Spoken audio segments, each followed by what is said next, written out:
Ireland is the scene for a monumental battle. At stake, the fourth leg of Season 2 of the UK and Ireland Poker Tour. Welcome to the United Kingdom and Ireland Poker Tour from Cork and the conclusion of our tournament here. I'm on the battlements at Fort Elizabeth, where much fighting took place during the Irish War of Independence. During that, Cork got the nickname the Rebel County. We've got 8 rebels left, but they do have a cause. The United Kingdom and Ireland Poker Tour title. This time it's a battle, but not to the death. Over the bays, the cards are the weaponry and the poker chips the ammunition. It's final table time with 8 players left. It's a conflict of maths, skill, psychology, discipline, and that odd stroke of good fortune.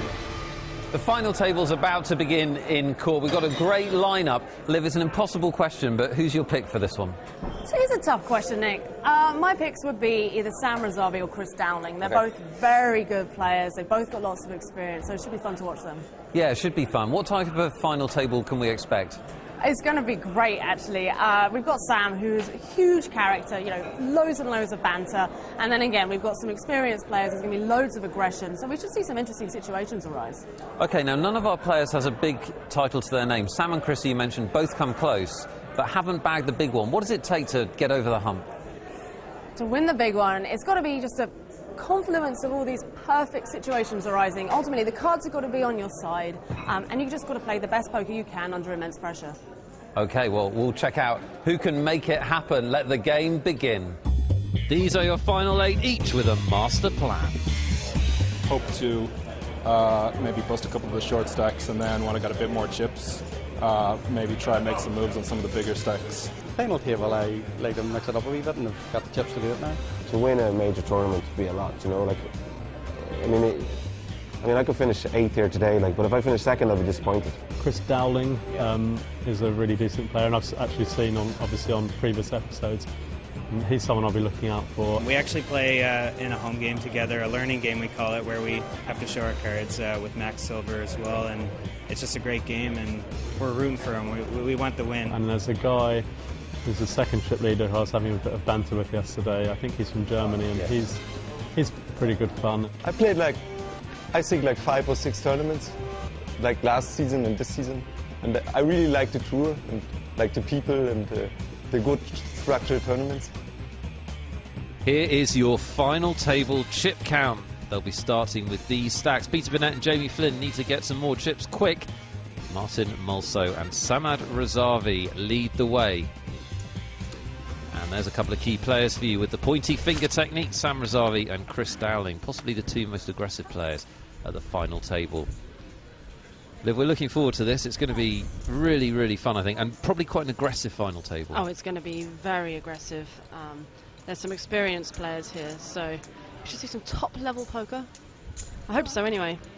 And it is folded round to Sam Razavi, who has Jack-10 suited in the small blind. He's just called. It's actually quite unlikely play by him. I would have thought he'd have raised that. And the big blind, Jamie Flynn has raised with Ace-5 suited, and Sam has called. It's a surprisingly passive play by him. Yep. Sam playing it a bit slow for once. He flops a gut shot here. Checks it, and Jamie Flynn will bet. What's Sam thinking here? He's played this one slowly so far. He could be thinking about check raising, or he just calls. Yeah, he doesn't look like he wants to give up. You flop a gut shot, and we know that Sam is capable of taking it away on later streets if he suspects weakness. Check. Check it goes. Jamie Flynn with ace high, and Sam binks the river. Straight on the river. Dream card for him. I think he was planning on bluffing this river anyway. Yeah, I think he was planning on, particularly when Jamie checks back, he's not really saying he has any kind of hand at all. Well, the irony is Sam now wants to get called. Yeah, but it's almost impossible for Jamie to call here. There's no hands that he's beating. You know, it's so unlikely that Sam actually had some kind of misdraw. There weren't any draws out there. Beat 7-8. Sam most likely would have a hand like 8-9, 10-9, Jack-9, something like that. Yeah, Sam's helpfully pointing out that he could have 7-8, so he's found something that Jamie could beat, and he gets the call. That's what cultivating a loose image does for you. Ace king, ace king, yeah, sure. Jamie has lost what for him is a big pot. Almost half his stack in that hand. Seamus knows the future. He said, cool 50k on a gut shot. Out of position. And Sam via the tiny puppet, rubbing it in a little bit. He's over 2.5 million. His hat is more understated from last time. So you said cultivating a loose image there. Just tell us a bit about that. Do you think Sam exaggerates how loose he actually plays? Yeah, I mean, we've actually not seen Sam do anything that crazy. Right. Except for a little bit of pre-flop stealing. So the chatter and the tiny hat and all of that fun and games, it's basically to make players think that he's... Yeah, it's to get players to play suboptimally against him. Gets them to make looser calls, which means he can value bet more, he can value bet thinner, which means value betting weaker hands than you normally would. Right, and provided you know how to use that image correctly, it can be extremely beneficial. Well, I don't think his image is going to help him here. David O'Connor has not only flopped the set, but also Sam Razavi has flopped top pair. Amazing spot for O'Connor here. Both of them check the flop. And O'Connor will bet.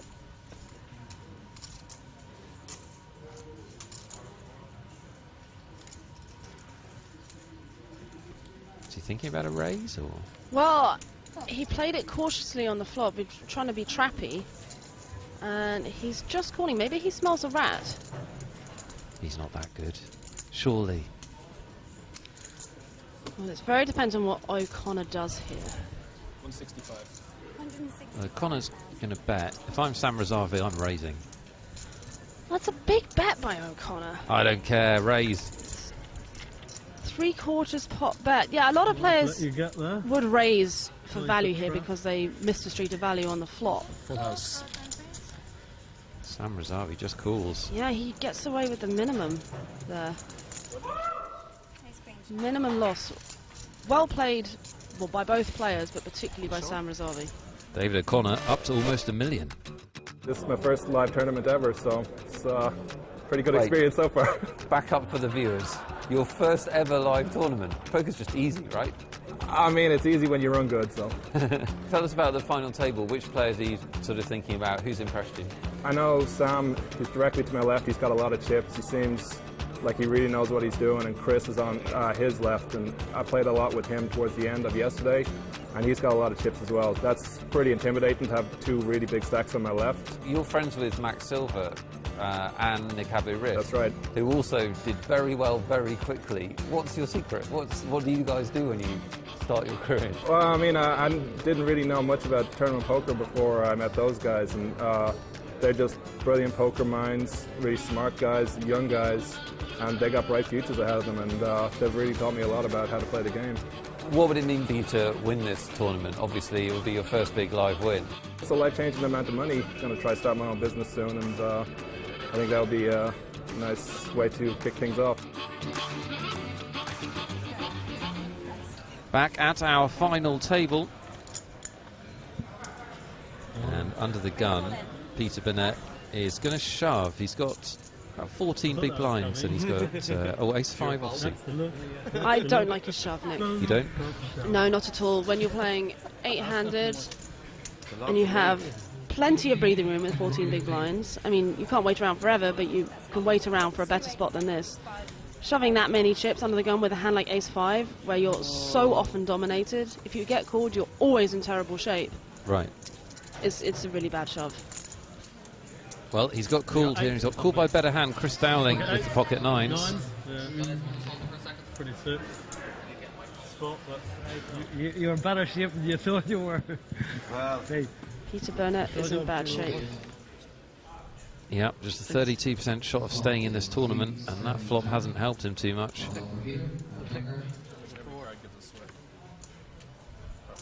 10 of hearts doesn't change anything. Nobody has a heart, so Peter Burnett needs an ace on the river, or he's going to finish 8th in Cork, and that's how it goes. Queen of spades doesn't change anything. Chris Dowling takes the 600,000 chip pot.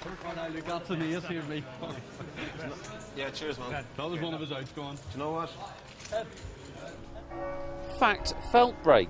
This is St Anne Shandon Church. Now, Shandon is from the Irish Shandoon, which is Old Fort. Don't confuse that with the translation of Old Fart, which is pronounced Louis Walsh.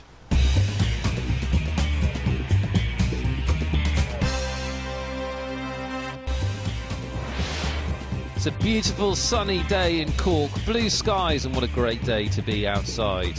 Incorrect, totally overrated. You want to be indoors in the dark playing for massive sums of cash. Sam Razavi's got his mind on a title, almost 3 million in chips. He's going to take some stopping, Liv. Indeed, he's like a bull in a china shop, just with a little bit more panache. And a green hat.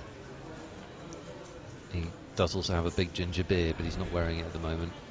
Hopefully we won't be seeing it later. Scary. Action folded round to Sam. He'll pitch, and Chris Dowling picks up 2 black 10s on the button. Now this is a nice spot for Chris. All the other players will know he's an aggressive player, and he's got the button. Exactly. He's been seen to be thieving the blinds before. Oh, and in the small blind, Alan McCauley has ace-king suited. This is a bit of a setup. Yeah, Dowling is the shorter of the 2 stacks. Starts this hand with just over 30 big blinds. The money's going in, surely. I would assume so. And McCauley has re-raised, as we would expect him to, out of the small blind to 122,000. I need a count. Chris, have a big hand. I don't think I can fold. Chris Dowling's all in here. I'm not slow rolling you, Chris. You're not slow rolling me. That means you're definitely calling then. I know. I just wanted to know exactly what it is. 620. I call. And McCauley makes the call. Queen's or ace king. Standard stuff. Very standard. 30 big blinds. Button to small blind with 2 hands as big as this. The money is going in. It's just 2 runs better, and it looks like it's going to be Dowling today. Well, he didn't need the help. He had the best hand, but he's got it here, and it's all locked up for Chris Dowling. Big double up. I don't think the other players will be thrilled that he's got his hands on a big chip stack. Yeah, definitely not. If I was at that final table, I would not want the money to be going to Dowling. He can be a bit of a terror.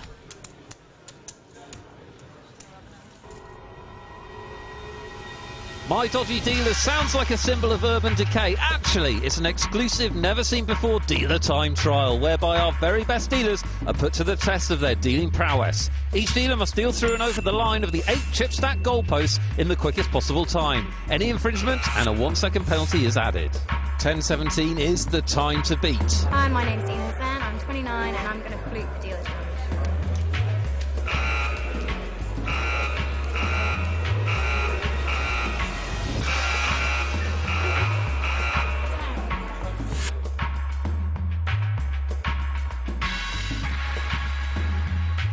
Hello, I'm Sergey. I'm from Latvia. Let's give a spin.